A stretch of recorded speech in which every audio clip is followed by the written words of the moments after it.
வண்ணவிழியின் வாசலில் என் தேவன் தோன்றினான். எண்ணம் என்னும் மேடையில் உன் மாலை சூடினான்.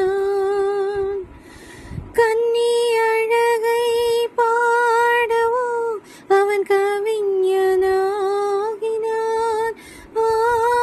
கன்னி அழகை பாடவோ அவன் கவிஞனாகினான்.